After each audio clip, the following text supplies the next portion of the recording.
ஆண்டவர் வழியை ஆயத்தம் செய்வோம், அவரின் பாதையை செம்மையாக்குவோம். ஆண்டவர் வழியை ஆயத்தம் செய்வோம், அவரின் பாதையை செம்மையாக்குவோம்.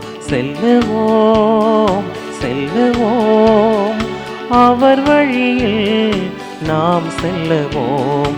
செல்லுவோம் செல்லுவோம், அவர் வழியில் நாம் செல்லுவோம். ஆண்டவர் வழியை ஆயத்தம் செய்வோம், அவரின் பாதையை செம்மையாக்குவோம். ஆண்டவர் வழியை ஆயத்தம் செய்வோம், அவரின் பாதையை செம்மையாக்குவோம். தந்தை மகன் தூயாவியாரின் பெயராலே ஆமென். நம் தந்தையாகிய கடவுளிடமிருந்தும் ஆண்டவராகிய இயேசு கிறிஸ்துவிடமிருந்தும் அருளும் அமைதியும் உங்களோடு என்றும் இருப்பதாக. உம் ஆன்மாவோடும் இருப்பதாக. அன்பிற்குரியவர்களே, பல்வேறு தேவைகளோடு இத்திருப்பலியில் நாம் பங்கெடுப்போம். நம்முடைய தேவைகளை இறைவன் நிறைவாக தந்தருளும்படியாக இத்திருப்பலியிலே நாம் மனம் ஒன்றி பங்கெடுப்போம். தெய்வீகமான இந்த தூய மறைபொருளை நாம் ஒப்புக்கொடுக்க நம்முடைய பலவீனங்கள் பாவங்கள் தடையாக இருக்கின்றனாகவே நம் பாவங்கள் பலவீனங்களை எண்ணி மனம் வருந்துவோம். எல்லாம் வல்ல இறைவனிடமும் சகோதர சகோதரிகளே, உங்களிடமும் நான் பாவியனை ஏற்றுக்கொள்கிறேன். ஏனெனில் என் சிந்தனையாலும் சொல்லாலும் செயலாலும் கடமையில் தவறியதாலும் பாவங்கள் பல செய்தேன். என் பாவமே என் பாவமே என் பெரும் பாவமே. ஆகையால் இப்போதும் கன்னியான புனித மரியாவையும் வான தூதர் புனிதர் அனைவரையும் சகோதர சகோதரிகளே உங்களையும் நம் இறைவனாகிய ஆண்டவரிடம் எனக்காக வேண்டிக் கொள்ள மன்றாடுகின்றேன். உள்ளம் நொறுங்கி வருந்துவோரை நலமாக்க அனுப்ப பெற்ற ஆண்டவரே இரக்கமாயிரும். ஆண்டவரே இரக்கமாயிரும். எங்களை தேடி மீட்க வந்த கிறிஸ்துவை இரக்கமாயிரும். கிறிஸ்துவே இரக்கமாயிரும். தந்தையின் வலப்பக்கம் வீற்றிருந்து எங்களுக்காய் பரிந்து பேசுகின்ற ஆண்டவரே இரக்கமாயிரும். ஆண்டவரே இரக்கமாயிரும். எல்லாம் உள்ள இறைவன் நம் மீது இரக்கமைத்து நம் பாவங்கள் பலவீனங்கள் எல்லாவற்றையும் மன்னித்து நம்மை நிலை வாழ்வு கழித்து செல்வாராக. ஆமீன். மன்றாடுவோமாக. இறைவா, உமதருளால் பிள்ளைகளாக தேர்ந்தெடுக்க பெற்ற நாங்கள் ஒளியின் மக்களாக இருக்க விரும்பினீரே. அதனால் நாங்கள் தவறினும் இருளில் சிக்கிக் கொள்ளாமல் உண்மையின் பேரொளியில் என்றும் சிறந்து விளங்க எங்களுக்கு அருள் வழங்குவீராக. எங்கள் ஆண்டவராகிய இயேசு கிறிஸ்து வழியாக உம்மை மன்றாடுகின்றோம்.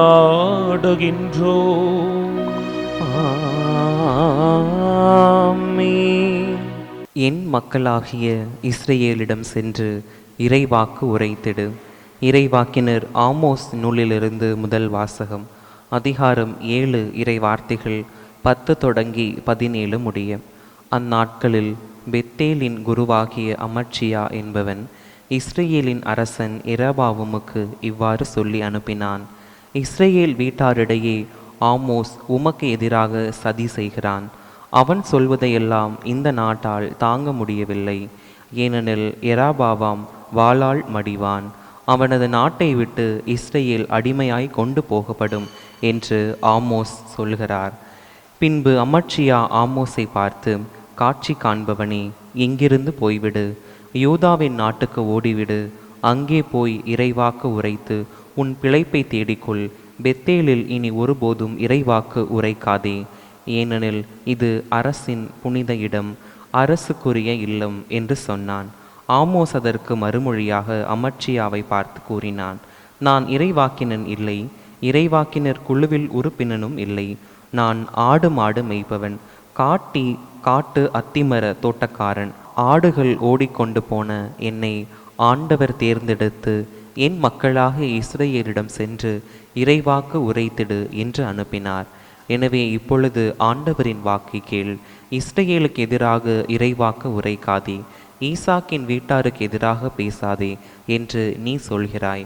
ஆண்டவர் இவ்வாறு கூறுகிறார்: உன் மனைவி நகரில் விலை மகளாய் இருப்பாள். உன் புதல்வர் புதல்வியர் வாளால் மடிவர்.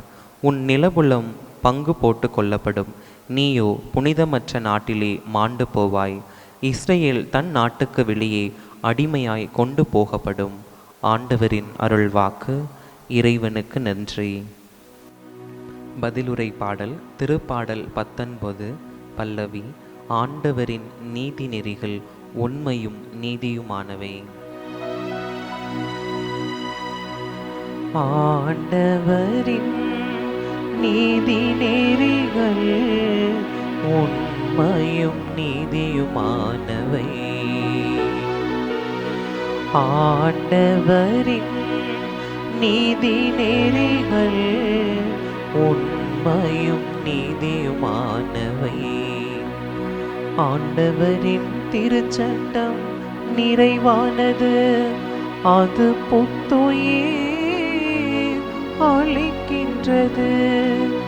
ஆண்டவரின் ஒழுங்குமுறைகள் நம்பத்தக்கது, எளியவருக்கு அது ஞானம் அளிக்கின்றது. ஆண்டவரின் நீதி நெறிகள் உண்மையும் நீதியுமானவை. ஆண்டவரின் நீதி நெறிகள் உண்மையும் நீதியுமானவை. ஆண்டவரின் நியமங்கள் சரியானவை, அவை இதயத்தை மகிழ்விக்கின்றன. ஆண்டவரின் கட்டளைகள் ஒளிமயமானவை, அவை கண்களை ஒளிர்விக்கின்றன. ஆண்டவரின் நீதி நெறிகள் உண்மையும் நீதியுமானவை. ஆண்டவரின் நீதி நெறிகள் உண்மையும் நீதியுமானவை.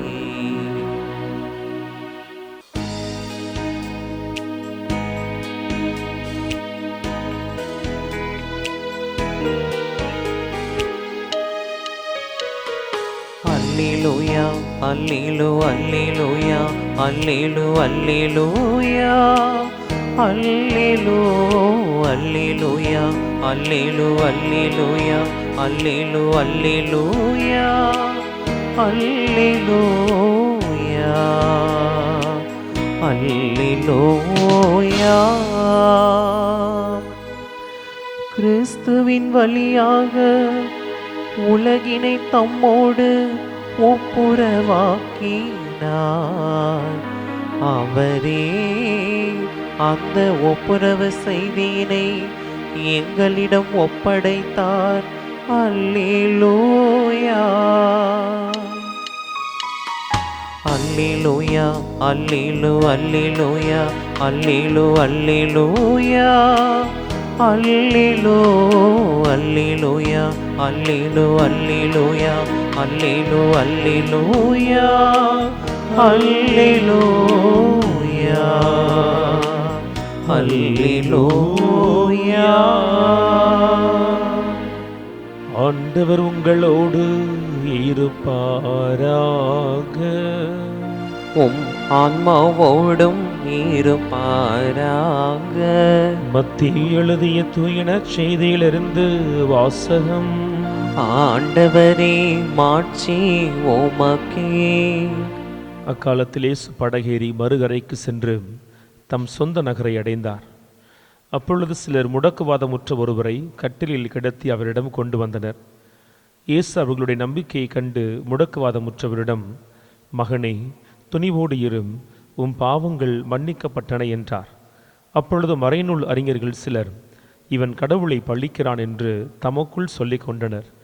அவர்களுடைய சிந்தனைகளை இயேசு அறிந்து அவர்களை நோக்கி, உங்கள் உள்ளங்களில் நீங்கள் தீயென சிந்திப்பதேன்? உன் பாவங்கள் மன்னிக்கப்பட்டன என்பதா, எழுந்து நட என்பதா? எது எளிது? மண்ணுலகில் பாவங்களை மன்னிக்க மானிட மகனுக்கு அதிகாரம் உண்டு என்பதை நீங்கள் அறிந்து கொள்ள வேண்டும் என்றார். எனவே அவர் முடக்குவாதமுற்றவரை நோக்கி, நீ எழுந்து உன்னுடைய கட்டிலை தூக்கி கொண்டு வீட்டுக்கு போ என்றார். அவரும் எழுந்து தமது வீட்டுக்கு போனார். இதை கண்ட மக்கள் கூட்டத்தினர் அச்சமுற்றனர். இத்தகைய அதிகாரத்தை மனிதருக்கு அளித்த கடவுளை போற்றி புகழ்ந்தனர்.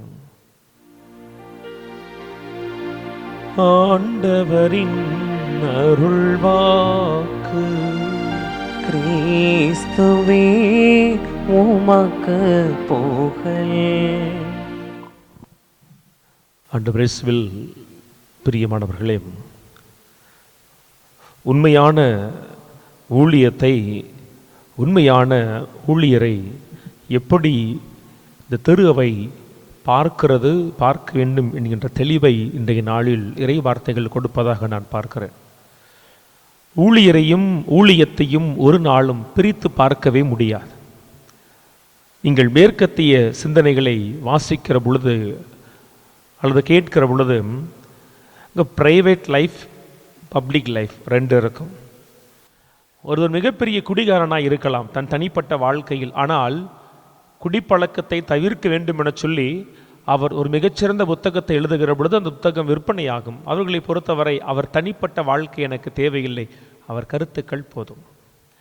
தனிப்பட்ட வாழ்க்கையில் குடும்ப ஒழுக்கம் இல்லாத ஒருவர் குடும்ப ஒழுக்கத்தை குறித்து மிக அழகாக ஒரு சொற்பொழிவாற்றலாம், அதை ஏற்றுக்கொள்ளுவார்கள். ஏன்னா அவருடைய தனிப்பட்ட வாழ்க்கை வேறு, பொது கருத்து என்பது வேறு.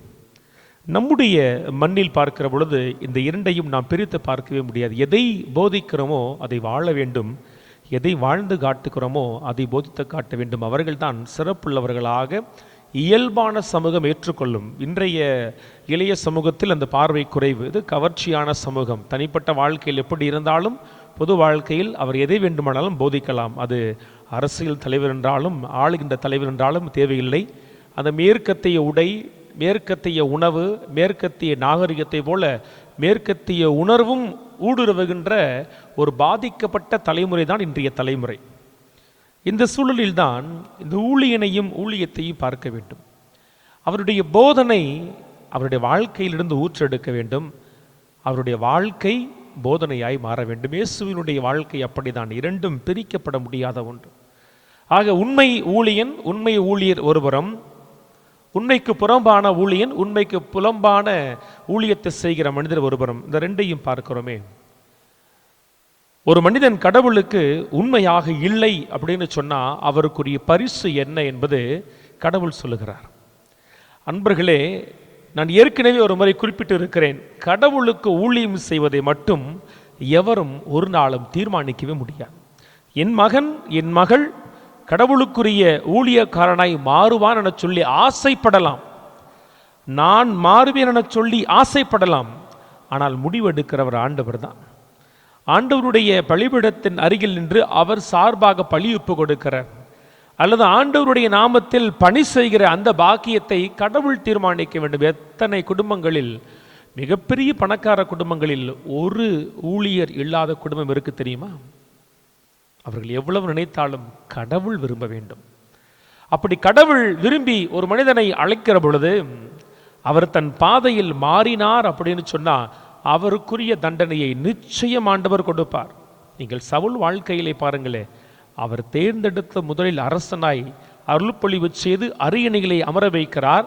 ஆனால் தன் வார்த்தைக்கு அவர் கீழ்ப்படியாத பொழுது அவர் ஏற்றிய அரியணையிலிருந்து தூக்கி எறிகிறார். குரு ஏலியின் பிள்ளைகளுக்கும் அதேதான். மிகச்சரியான ஊழியத்தை செய்ய வேண்டியவர்கள் கடவுள் பார்வையில் அருவருக்கத்தக்கவர்களாய் மாறி போன பொழுது ஒரே நாளில் இருவர் விதியையும் ஆண்டவர் முடிக்கிறார். அவர்கள் மாண்டு போகிறார்கள். கடவுளால் அழைக்கப்பட்ட ஊழியர்கள் இந்த சமகாலத்திலும் அவர் வார்த்தையை போதிக்காது, அவருக்கு பயப்படாது இருக்கிற பொழுது அவர்களுக்கான தண்டனையை நிச்சயம் அழைத்த ஆண்டவர் அவர் கொடுப்பார். அதில் உங்களுக்கு எல்லளவும் சந்தேகம் வேண்டாம். பல சமயங்களில் வீட்டில் உட்காந்து புலம்புவோமே, ஐயோ இந்த சாமியார் இப்படி இருக்காரு, இந்த சிஸ்டர் இப்படி இருக்காங்களே, இந்த ஊழியக்காரன் இப்படி இருக்கானே, அவனுக்கெல்லாம் ஒரு நல்லது பிறக்காதா, இப்படி பொய் பேசுகிறாங்களே, காசு திருடுறாங்களே, மனசாட்சி இல்லாமல் இருக்காங்களே. அன்பர்களே, நீங்கள் வருந்த வேண்டாம். அவர்களுக்குரிய நாளில் ஆண்டவர் அவர்களுக்கான கூலியை நிச்சயம் கொடுப்பார். ஆனால் உண்மை ஊழியம் இந்த ரெண்டை குறித்து நாம் ரொம்ப கவனமாக இருக்கணும். முதல் வாசகத்தில் இறைவாக்கினர் ஆமோஸுடைய நூலிலிருந்து பார்க்க ஆமோஸை கடிந்து கொள்ளுகிறார்கள். ஏன் என்னால் ஆமோஸ் கடவுள் வார்த்தையை போதிக்கிறார். இறைவார்த்தை எப்படி ஆரம்பிக்குது பாருங்க. பெத்தேலின் குரு. பெத்தேல் அப்படின்ற வார்த்தை எபிரேயத்திலிருந்து வருகிறது. அதை 2 எபிரேய சொற்கள் இணைந்து அந்த ஒரு சொல்வார். பெத் எல். பெத் என்றால் எபிரேயத்தில் வீடு, எல் என்றால் கடவுள், கடவுளின் வீடு. இந்த அர்த்தம் தான் பெத்தேல். அப்ப கடவுளின் இல்லத்தில் ஊழியம் செய்கிற ஒருவர் கடவுள் வார்த்தையை உரைக்கணும். ஆமோஸ் அதை தான் சொல்லுகிறார். கடவுள் வார்த்தை எப்பொழுதுமே அது சுகர் கோட்டடா இருக்காது. நாம் விரும்புவது போல இருந்தால் அது கடவுள் வார்த்தை அல்ல, அது மனித வார்த்தை. ஆமோஸ் தவறு செய்கிற மனிதர்களை அவர் சாடுகிறார்.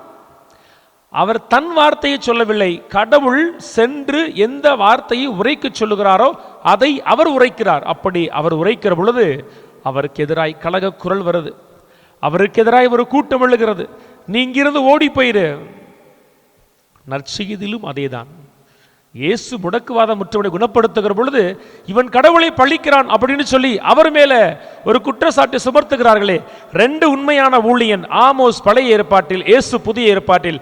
இந்த 2 உண்மையான ஊழியர்களுக்கும் அவர்கள் செய்த ஊழியத்திற்கும் துணை நிற்கிறார் ஆண்டவர்.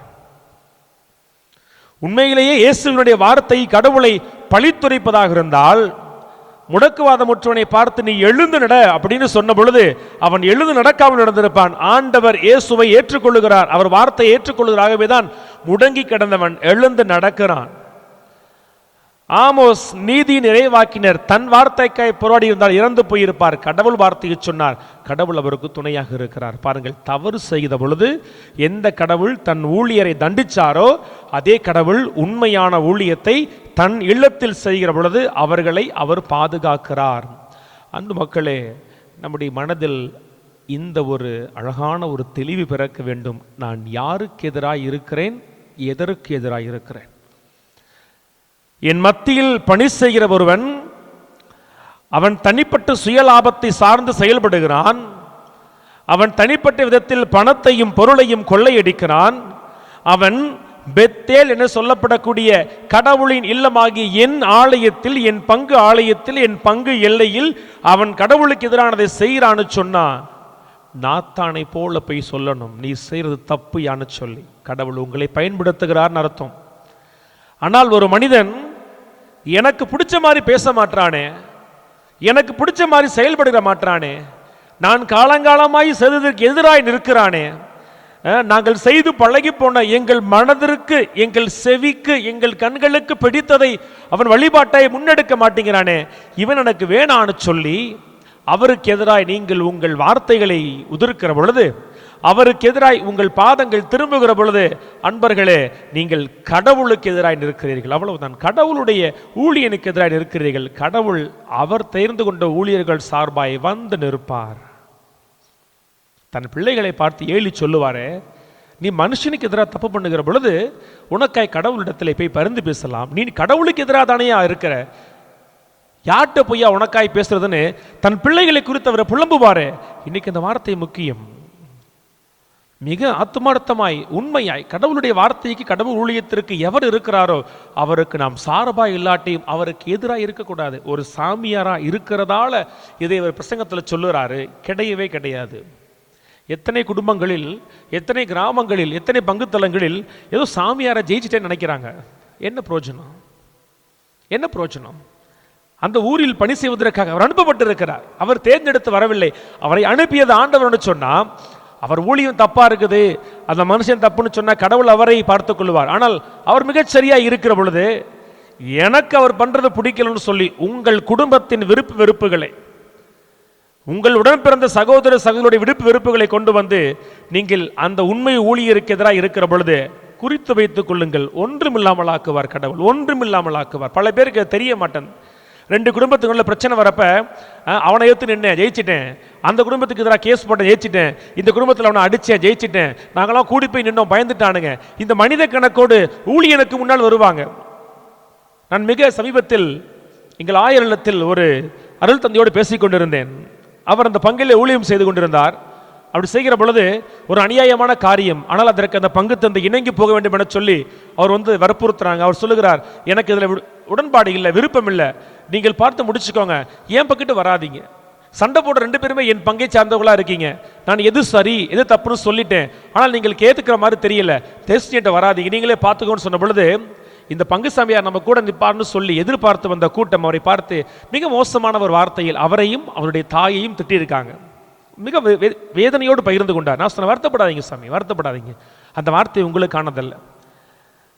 என் ஊழியத்திற்காக உங்களை இல்லாதவை பொல்லாதை சொல்லுகிற பொழுது எங்கள் பேறு பெற்றவர்கள் ஆண்டவர் சொன்னார்ல, நீங்கள் அந்த இடத்தில் பேறு பெற்ற ஊழியனாய் மாறி போறீங்க. ஆனால் உங்களை அநியாயமை வசைப்பாடினார்களே அவர்களுக்கு எதிராய் ஆண்டவருடைய கரம் வரும், நீங்க விடுங்க. மீண்டுமாய் அவர் சொன்னார், அந்த பங்கை விட்டு மாறி வருவதற்கு முன்னதாகவே எந்த மனிதன் பேசினானோ அந்த மனிதன் நல்லா இருந்த மனுஷன் ஒரு நாள் வலது பக்கிட்ட கை கால் விழுந்துருச்சான். உடனே நான் போய் கடவுள் தண்டிச்சார் அப்படின்னு ரொம்ப நேரடியாக சொல்ல விரும்பவில்லை. பாருங்களே, நீ ஒரு நேரத்தில் உன் சார்பாய் நிற்காததற்காக ஒரு உண்மை ஊழியனை பார்த்து பேசினாயே, கடவுள் இன்னைக்கு எந்த வார்த்தையை சொன்னாய், எந்த கரத்தை உயர்த்தி பேசினாயோ, இன்னைக்கு அந்த கரத்தை கொண்டு சோறு தின்ன முடியாத அளவுக்கு மாறி இருக்கணும்னு சொன்னா நாம் எச்சரிக்கையா இருக்க வேண்டும். ஆமோஸுக்கு கடவுள் துணையாக வந்தான், இயேசுவுக்கு கடவுள் துணையாக வந்தான்னு சொன்னா அர்ச்சிக்கப்பட்ட சாமியா சிஸ்டர் மட்டும் கிடையாது, பொதுநிலை மக்களில் இருந்த ஒருவன் கடவுள் ஊழியத்தை செய்கிற பொழுது அவன் ஊழியம் கடவுளுக்கு ஏற்புடையதா இருந்தா அவருக்கும் நாம் அஞ்ச வேண்டும். ஏனால் கடவுள் அவரை அனுப்புகிறார். இது சாமியா சிஸ்டருக்கும் பொருந்தும். பல நேரங்களில் பொதுநிலை மக்கள் சொல்லுகிற பொழுது உனக்கு என்ன தெரியும் அனுப்பிச்சு விடுவோம், ஆனால் அனுப்பியது கடவுளாக கூட இருக்கலாம். நம் குற்றத்தை நம் முகத்துக்கு நேர்கிற நேராக சொல்லுவதற்கு கடவுள் அனுப்பியிருப்பார். தாவீதின் முகத்தை பார்த்து நாத்தான் சொன்னது போல நாம் செய்கிற மறைவாய் செய்கிற குற்றங்களை சுட்டி காட்டுவதற்கு கடவுள் அனுப்பிய ஒரு ஊழியனாய் இருக்கலாம். நாம் திருந்த வேண்டும். ஆக இந்த நாளை அன்புக்குரியவர்களே, நாம் கற்றுக்கொள்ள வேண்டிய செய்தி, இந்த அமத்சியாவை போல பழைய ஏற்பாட்டில் அல்லது புதிய ஏற்பாட்டில் இயேசுவை கேள்விக்குட்படுத்திய மக்களை போல குறுகிய எண்ணத்தோடு சுய லாபத்தை மனதில் வச்சுக்கிட்டு கடவுளுடைய ஊழியக்காரர்களை பார்த்து நாம் எதிராக நிற்கிற பொழுது, கூட்டத்தை சேர்க்கிற பொழுது, பொய் சாட்சிகளை உருவாக்குகிற பொழுது நாம் நினைத்துக் கொள்ளலாம் அந்த நேரத்தில் சாமியார சிஸ்டரை ஜெயிச்சிட்டோன்னு சொல்லி அவர்கள் கடந்து செல்கிறவர்கள். 1 ஆண்டோ 3 ஆண்டுகளோ 5 ஆண்டுகளோ உங்கள் மத்தியில் இருப்பார், கடந்து சென்று விடுவார்கள். ஆனால் நீங்கள் கொட்டிய வார்த்தைகள், நீங்கள் பேசிய பேச்சுகளுக்கான விலையை நீங்கள் கொடுக்க வேண்டும். கடவுள் உங்களிடத்தில் கேட்பார், உங்கள் பிள்ளைகளிடத்தில் கேட்பார். அதற்கு பதில் நீங்கள் சொல்லாமல் கடந்து போகவே முடியாது. அதுதான் உண்மையான ஒரு ஊழியனுக்கு கிடைக்கிற ஒரு ஆத்துமார்த்தம். கடவுள் தண்டிப்பார் என்பது அல்ல, கடவுளிடத்தில் ஒப்படைத்து விடுகிறேன், கடவுள் கேட்பார், அவ்வளவுதான். எல்லோரும் கூடி வந்து இழிவுபடுத்துகிற பொழுது, எல்லோரும் கூடி வந்து சிறுமைப்படுத்துகிற பொழுது அந்த இடத்தில் அந்த ஊழியன் எரேமியாவை போல இருக்கிறான். நான் சிறுவன் தானே ஆண்டவரே, இவ்வளவு பெரிய கூட்டத்திற்கு முன்னால் நான் சிறுவனாய் இருக்கிறேன். அவர்கள் கொட்டித்து இருக்கிற வார்த்தைக்கு முன்னால் ஒன்று பேசினாலும் பிரச்சனை வந்துடும் சொல்லி வார்த்தைகளை உதிர்க்காமல் இருக்கிற பொழுது அவர் அந்த இடத்தில் வார்த்தைகள் சிறுவனாய் இருக்கிறார். ஆளை கூட்டிட்டு வந்து பலத்தை காண்பிக்கிற பொழுது ஆண்டவரை தனி ஒருவனா என்ன செய்ய முடியும்? அவரை தனியால் நிற்கிற பொழுது அவர் சிறுவனாக இருக்கிற ஆண்டவர் சொல்கிறார், நான் உனக்கு எதிராய் வருகிற எல்லா மக்களோடும் போரிடுவேன், அவங்க ஜெயிக்கவே மாட்டாங்கன்னு சொல்லி. ஆகவே பல நேரங்களில் அநியாயமாய் எழுந்து வருகிற மக்களுக்கான ஒரு எச்சரிக்கை செய்தியாகத்தான் இந்த நாளில் இறைவார்த்தையை நான் பார்க்கிறேன். நீங்கள் யாரோடு போரிடுகிறீர்கள்? உங்கள் நடுவில் நடப்பட்டிருக்கிற ஊழியனோடு கிடையாது, அவரை நட்டு வைத்த ஆண்டவரோடு. தன் பிள்ளையை தண்டிக்கிற உரிமை அந்த ஆண்டவருக்கு இருக்கு, அவர் தண்டிப்பார். அவர் தவறு செய்யாத பொழுது அவருடைய பிள்ளையின் கண்ணீருக்கு, மன உளைச்சலுக்கு, வேதனைக்கு காரணமானவர்களை ஆண்டவர் கேள்வி கேட்பார். ஆக தேர்ந்து தெளிந்து நட வேண்டும். இந்த இடத்தில் நடப்பட்டிருக்கிற ஊழியன் மிக சரியானவன்னு சொன்னா அவனோடு கரம் கோர்க்க வேண்டும், அவர் பணியில் கரம் கோர்க்க வேண்டும், அவரோடு சேர்ந்து உழைக்க வேண்டும். அந்த உழைப்பில் கடவுள் நம்மை ஆசீர்வதிப்பார். ஆனால் வந்து இருக்கிறவர் பொது மனுஷனா இருக்கிறாரு, ஆண்டவருக்கு பிடிச்சதை சொல்லுறாரு, அது எனக்கு பிடிக்கலன்னு சொல்லி எதிர்த்து வரோன்னு சொன்னா ஆண்டவர் எந்த இடத்தில் நாம் ரொம்ப வலியவர்களாய் காண்பித்துக் கொள்கிறோமோ அந்த இடத்தில் ஆண்டவர் ஒன்றுமில்லாமல் ஆக்குவார். ஆக எச்சரிக்கையாய் இருக்க வேண்டும். கடவுளுடைய ஊழியன் கடவுளால் அனுப்பப்பட்டவர், கடவுள் அவர் சார்பாய் இருக்கிறார். அவருடைய உண்மை, அவருடைய நேர்மை, அவருடைய பொய் எல்லாமே கடவுளுடைய பார்வை வெளிச்சமாக இருக்கும். கடவுள் அவரை கேள்வி கேட்பார், நான் எப்படி இருக்க வேண்டும் எண்ணி பாருங்கள். இந்த இறை வார்த்தையை இன்னைக்கு உட்கார்ந்து வீட்டில் பொறுமையாய் படிங்கள். ஆமோஸுக்கு கடவுள் எப்படி தொடர்ந்து உதவி செய்தார், இயேசுவுக்கு எப்படி கடவுள் தொடர்ந்து உதவி செய்தார்னு சொல்லி கடவுள் அவர்களை கைவிடவே இல்லை. எதிர்த்து கேட்ட எல்லாருக்கும் முன்னதையும் அவர்களை உயர்த்தி வச்சு அவர்கள் தலையில் நறுமண தைலத்தை பூசி அபிஷேகப்படுத்தி விட்டார். ஆக நாமும் உண்மை ஊழியத்தோடு இணைவோம். அந்த உண்மை ஊழியம் கொடுக்கிற கனிகளை நாமும் நம்முடைய கரத்தால் பெற்று கடவுளுக்கு காணிக்கையாக கொடுப்போம். கடவுள் மகிழ்வார், இன்னும் ஆசீர்வதிப்பார். ஆனால் தனிப்பட்ட சுய விருப்பத்தை அந்த பெத்தேல் என்கின்ற நம் ஊருக்கு நடுவில் இருக்கிற கடவுள் இல்லத்தில் நாம் காண்பிப்போன்னு சொன்னால் கடவுள் நம்மை நிச்சயம் ஒரு நாள் கேள்வி கேட்பார். இதுவரை எப்படி இருக்கிறேன்? நம்மை நாம் கேள்வி கேட்போம். இதுவரை எப்படி இருக்க போகிறேன்? நம்மை நாம் மீண்டுமா கேள்வி கேட்டு சரியான பாதையில் இல்லாத நேரத்தில் கடவுள் கொடுக்கிற அழைப்பை ஏற்று சரியான பாதைக்கு வருவோம், துணை நிற்போம், உதவி செய்வோம். இல்லை என் மனசு மாறலன்னு சொன்னால், ஆண்டவரை என் மனசை நீர் மாற்றி நான் மிகச் சரியானவனாய் என்னுடைய பெத்தேல் ஆகிய என் பங்கு சமூகத்தில் நான் பணியாற்ற எனக்கு நல்ல ஒரு பக்குவத்தை தாங்கன்னு சொல்லுங்க. ஆண்டவர் நிச்சயம் மாற்றத்தை கொடுப்பார். ஆமோஸும் இயேசுகளும் நம்மத்தில் இருந்து கொண்டு தான் இருக்கிறார்கள். அவர்களை ஆதரிப்போம். கடவுள் தேவையில்லாதவர்களை அவர்களே தேவையில்லாத ஊழியத்தை கடவுளே பிடுங்கி எறிந்து விடுவார். நாம் கவலைப்பட தேவையில்லை. எல்லா நிலைகளிலும் ஆண்டவருடைய காரியத்திற்கு நாம் துணை செய்வோம். ஆண்டவர் நமக்கு துணை செய்வார். ஆமேன்.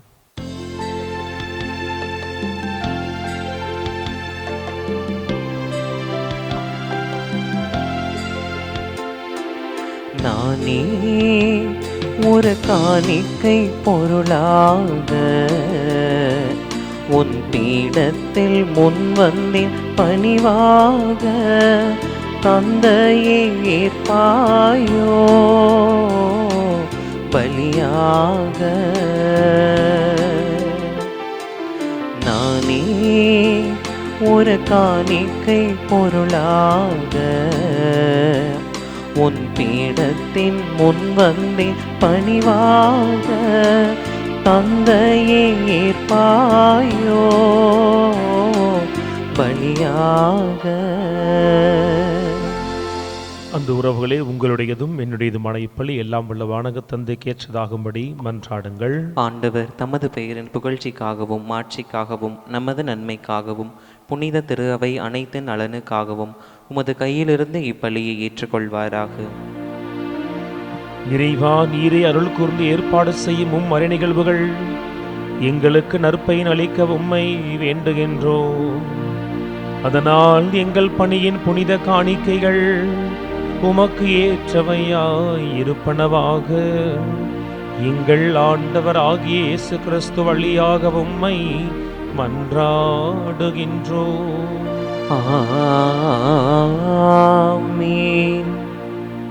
ஆண்டவர் உங்களோடு இருப்பாராக, உம் ஆன்மாவோடும் இருப்பாராக. இதயங்களை மேலே எழுப்புங்கள். ஆண்டவரிடம் எழுப்பியுள்ளோம். நம் இறைவனாகிய ஆண்டவருக்கு நன்றி கூறுவோம். அது தகுதியும் நீதியும் ஆனதே. ஆண்டவரே, உம் வார்த்தையான அவர் வழியாக அனைத்தையும் படைத்து அவரை எங்கள் மீட்பராக ஈடேற்றுபவராக எங்களுக்கு அனுப்பினீர். அவர் தூய் ஆவியால் உடலெடுத்து அன்னை மரியாவிடமிருந்து பிறந்தார். உம்முடைய திருவுளத்தை நிறைவேற்றி புனித மக்களை உமக்கு பெற்றுத்தர தம் கைகளை விரித்து பாடுபட்டார். இவ்வாறு அவர் சாவை வென்று உயிர்ப்பை வெளிப்படுத்தினார். ஆகவே வானதூதர் புனிதர் அனைவரோடும் சேர்ந்து நாங்கள் உமது ஆட்சியை புகழ்ந்துரைப்பதாவது: தூயவர் தூயவர் தூயவர், வான் படைகளின் கடவுளாம் ஆண்டவர், விண்ணகமும் மன்னகமும் உமது ஆட்சியால் நிறைந்துள்ளன. உன்னதங்களிலே ஓசன்னா. ஆண்டவர் பெயரால் வருகிறவர் ஆசி பெற்றவர். உன்னதங்களிலே ஓசன்னா. ஆண்டவரின் மெய்யாகவே தூயவர், தூய்மை அனைத்துக்கும் ஊற்றும். ஆகவே உம்முடைய ஆவியை பொழிந்தி காணிக்கைகளை தூய்மைப்படுத்தமை வேண்டுகிறோம். இவ்வாறு எங்கள் ஆண்டவர் இயேசு கிறிஸ்துவின் உடலும் இரத்தமும் ஆகி எங்களுக்கு இவை மாறுவனவாக. அவர் பாடுபட உளம் கணிந்து தம்மை கையளித்த போதும் அப்பத்தை எடுத்து நன்றி செலுத்தி அதை பெற்று தம் சீடர்களுக்கு வழங்கியவர் கூறியதாவது: அனைவரும் இதிலிருந்து பெற்று உண்ணுங்கள், ஏனெனில் இது உங்களுக்காக கையளிக்கப்படும் என் உடல்.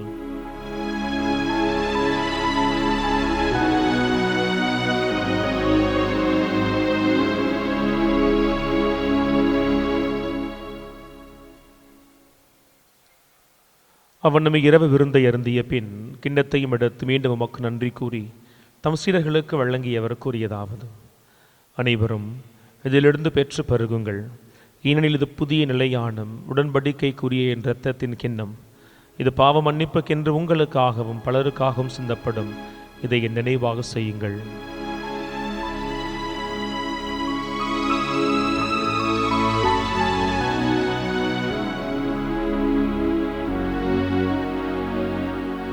நம்பிக்கையின் மறைபொருள்.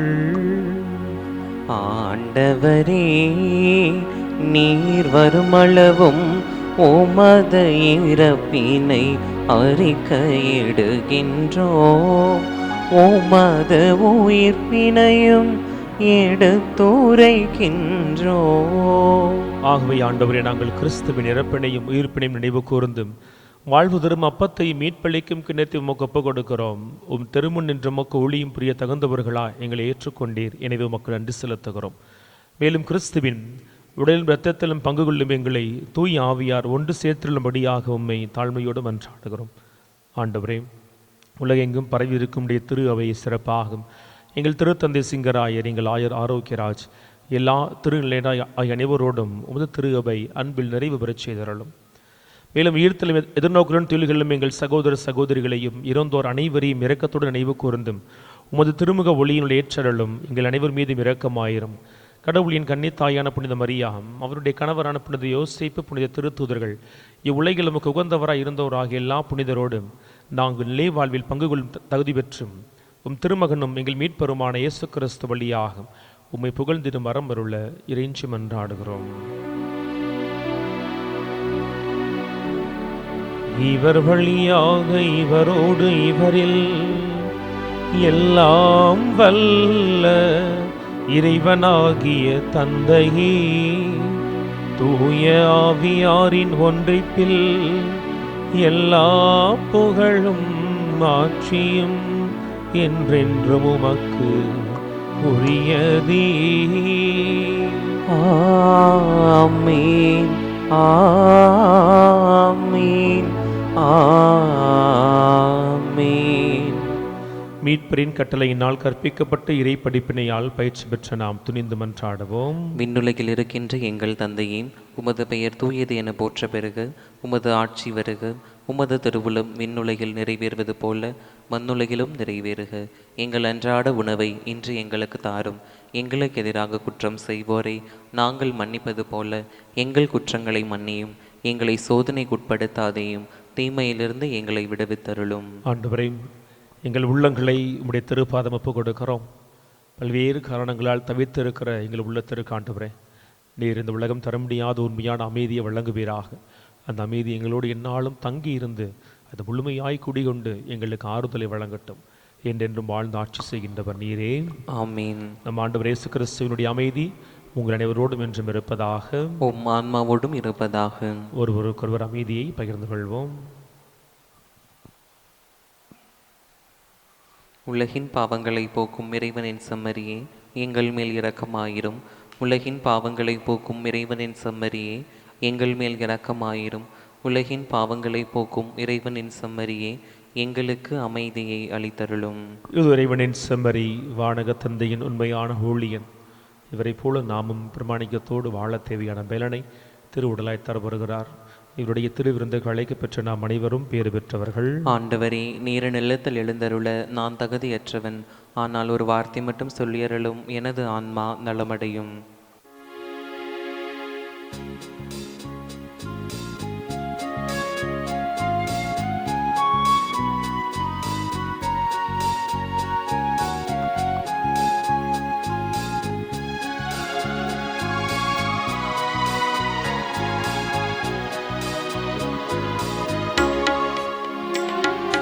வார்த்தையாகி நின்ற இறைவன், இந்த வாழ்வை தேர்ந்த தலைவன். வார்த்தையாகி நின்ற இறைவன், இந்த வாழ்வை தேர்ந்த தலைவன். பாரில் எங்கும் புது பார்வை தந்து அந்த பாதையில் அழைத்த அறிஞன். பாரில் எங்கும் புது பாதை தந்து அந்த பாதையில் அழைத்த அறிஞன். காலம் கடந்த கலைஞன் என் தலைவன். இந்த வானதேவன் தந்த வாழ்வு பாதை எந்த வாழும் காலம் போகும். இந்த வானதேவன் தந்த வாழ்வு பாதை எந்த வாழும் காலம் போகும். தேடும் அன்ப தெய்வம் என்னை தேடி வந்த நேரம் கோடி நன்மை கோடும் புவி வாழும் நிலைகள் மாறும் வாழும் நிலைகள் மாறும் இந்த வானதேவன் தந்த வாழ்வு பாதை இந்த வாழும் காலம் போகும் இந்த வானதேவன் தந்த வாழ்வு பாதை இந்த வாழும் காலம் போகும் தேடும் அன்ப தெய்வம். மன்றாடுவமாக. ஆண்டவரை, நாங்கள் ஒப்புக் கொடுத்த உணவாக உட்கொண்ட இப்புனித பழிப்பொருள் எங்களுக்கு வாழ்வளிக்க உம்மை வேண்டுகின்றோம். இவ்வாறு நாங்கள் முடிவில்லா அன்பினால் உம்முடன் ஒன்றிணைக்கப்பட்டு இன்றும் நிலைத்திருக்கும் கனிதர அருள்வீராக. எங்கள் ஆண்டவராகிய இயேசு கிறிஸ்து வழியாக உம்மை மன்றாடுகின்றோம். ஆமென். ஆண்டவர் உங்களோடு இருப்பாராக. உம் ஆன்மாவோடும் இருப்பாராக. எல்லாம் வல்ல இறைவன் தந்தை, மகன், தூய ஆவியார் உங்கள் அனைவரையும் நிறைவாக ஆசீர்வதிப்பாராக.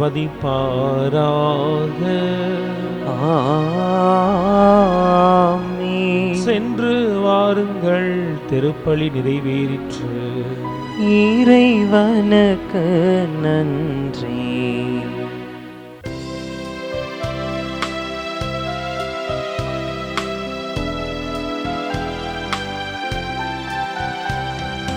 மக்களின் மனமே மகிழ்ந்திடவே நற்கனி சுதனை எமக்களித்தாய். மக்களின் மனமே மகிழ்ந்திடவே நற்கனி சுதனை எமக்களித்தாய். கற்றவர் மற்றவர் யாவருமே பொற்பதம் சேர்ந்திட வேண்டும் அம்மா. கற்றவர் மற்றவர் யாவருமே பொற்பதம் சேர்ந்திட வேண்டும் அம்மா. தாவீதின் குலமலரே, ஒளி தாங்கிடும் மகள் விளக்கே, எமை காத்திடும் மாறனல்கே, அருள் சுரந்திடும் தேன் சுனையே. தாவீதின் குலமலரே. தந்தை, மகன், தூய ஆவியின் பெயராலே ஆமேன்.